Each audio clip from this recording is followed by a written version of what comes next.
Hello भाइयों, welcome back to the UFC दोस्त YouTube channel. कल पीवीडी पॉडकास्ट के चैनल पर हबीब का एक इंटरव्यू आया, 1 घंटे लंबा इंटरव्यू और काफ़ी अनफिल्टर्ड इंटरव्यू था। उसमें बहुत सारी इंटरेस्टिंग चीज़ों के बारे में हबीब नूरमागोमेडोव ने बात करी है कि उनका कमबैक कैसे हो सकता है, हार्डेस्ट हिटर किसको फेस करा उन्होंने और किस रीज़न के कारण उन्होंने यहाँ पर रिटायरमेंट ले लिया इतने अर्ली एज पे अपने कैरियर में। तो सारी चीज़ों के बारे में उन्होंने बात करा और मैं आप सबको ये पूरा इंटरव्यू हिंदी के अंदर एक्सप्लेन कर दूंगा एक शॉर्ट तरीके से। लेकिन उससे पहले आप सब वीडियो को लाइक कर दीजिएगा और चैनल को सब्सक्राइब कर दीजिएगा अगर यूएफसी का ऐसा ही कंटेंट आपको हिंदी में एंजॉय करना है तो भाइयों, मैं आप सबको रिकमेंड करूंगा कि इस वीडियो को देखने के बाद आप वो पूरा इंटरव्यू भी देखिएगा। नीचे कमेंट सेक्शन में उसका लिंक भी दे दूंगा आप सबको, क्योंकि वो पूरा इंटरव्यू आप सुनोगे तो आपको हबीब के माइंडसेट के बारे में पता चलेगा और वो लाइफ को किस नज़रिए से देखते हैं। वो काफ़ी इंपॉर्टेंट तरीका है और काफ़ी अच्छी चीज़ें सीखने को भी मिलेगी। तो डेफिनेटली आप पूरा इंटरव्यू भी चेकआउट कर सकते हो अगर आपके पास टाइम है तो मैं आपको बताता हूँ कि यहाँ पर मेजर पॉइंट्स किस चीज़ के बारे में बात करी उन्होंने। आप सबको पता है कि हबीब ने बहुत अर्ली स्टेज पर रिटायरमेंट ले लिया, ऑलमोस्ट 30-31 के एज पे ही, अपने कैरियर के प्राइम पे ही। तो इसके मतलब यहाँ पर ये नहीं होता है कि उन्होंने यहाँ पर रिटायरमेंट ले लिया लेकिन उन्होंने ट्रेनिंग नहीं छोड़ी अभी तक। हम देखते हैं बहुत सारे प्रोफेशनल एथलीट्स जो रिटायरमेंट लेते हैं वो फिर काफ़ी ज़्यादा मोटे हो जाते हैं, अपने ट्रेनिंग रिजीम से हट जाते हैं। हबीब का ये कहना है कि वो अभी भी पूरी तरीके से ट्रेन करते हैं।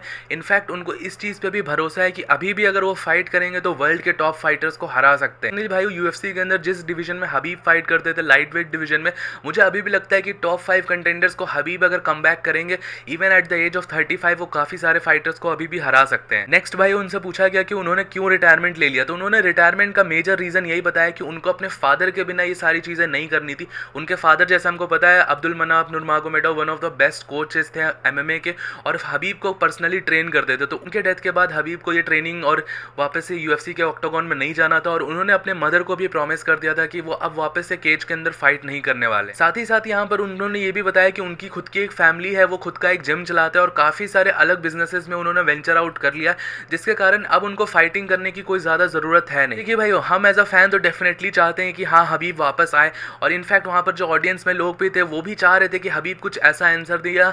पिछले 2-3 सालों से हम ऐसा ट्राई कर रहे हैं कि एक फाइट के लिए ही सही हबीब कम से कम वापस आ जाए, कोई एग्जीबिशन के लिए आ जाए, कोई ग्रैपलिंग मैच के लिए आ जाए। तो देखिए, कभी भी पॉसिबिलिटीज़ हमेशा जीरो नहीं होती है, बट यहाँ पर हबीब के साथ एक केस हमको समझना पड़ेगा, काफ़ी यूनिक सा केस है कॉम्बैट स्पोर्ट्स के अंदर। यूजुअली फाइटर्स जो कॉम्बैट स्पोर्ट्स के अंदर होते हैं वो बहुत बुरी तरीके से रिटायरमेंट लेते हैं, स्पोर्ट्स उनको रिटायर करवा देता है। जैसा टोनी फर्ग्यूसन एक बहुत बड़ा प्राइम एग्जांपल है आज के टाइम पे, पर टोनी फर्ग्यूसन 12 फाइट की विन स्ट्रीक पे था, आज 6 फाइट्स की लूजिंग स्ट्रीक पे और अभी भी रिटायरमेंट लेना नहीं चाहता। क्योंकि आप समझ सकते हो, फाइटर्स जो होते हैं वो अपने आप को अलग तरीके से वेंचर आउट नहीं करते और फाइटिंग ही एक चीज़ होती है जो फाइटर को सबसे ज़्यादा पसंद होती है और उसी चीज़ में वो मास्टर्ड होता है। तो अब उसको लगता है कि अब मैं इस चीज़ से अलग कैसे हो जाऊँ, या अचानक से सब कुछ छिन जाता है तो ये चीज़ें एक्सेप्ट करना फाइटर के लिए बहुत मुश्किल हो पाता है और इसीलिए वो ज़बरदस्ती फाइट करते रहता है अपने कैरियर में और हारते रहता है और काफ़ी सारा सिग्निफिकेंट डैमेज लेते रहता है। अब ये कोई अलग स्पोर्ट तो है नहीं, फुटबॉल तो है नहीं या क्रिकेट तो है नहीं कि चलो आप रन नहीं बनाओगे या गोल स्कोर नहीं करोगे तो कुछ होगा। लेकिन अगर आप कॉम्बैट स्पोर्ट्स में या ऑक्टागन में जितना आपका डिटरमाइंड टाइम है उससे ज़्यादा स्टे करोगे तो आपकी अपनी हेल्थ पे नुकसान होगा। पर्सनली भाइयों, हबीब के इस डिसीजन से कोई भी प्रॉब्लम नहीं है, क्योंकि हबीब ने बहुत सही डिसीजन लिया अपनी लाइफ को, अपनी हेल्थ को प्रायोरिटी देके। क्योंकि कॉम्बैट स्पोर्ट्स बहुत ही वायलेंट स्पोर्ट्स है और इसमें जितनी जल्दी से जल्दी ज़्यादा से ज़्यादा आप पैसा बना सकते हो और जल्दी से जल्दी बाहर निकल सकते हो, उतनी जल्दी निकल जाना। स्पेशल केस है हबीब के साथ। उनका क्वेश्चन यहाँ पर ये नहीं है कि does Khabib want to fight, यहाँ पर क्वेश्चन है does Khabib need to fight. Khabib ने काफ़ी पैसा बना लिया है उन्होंने अपने कैरियर के थ्रू और बहुत सारे अलग अलग बिजनेसेस से,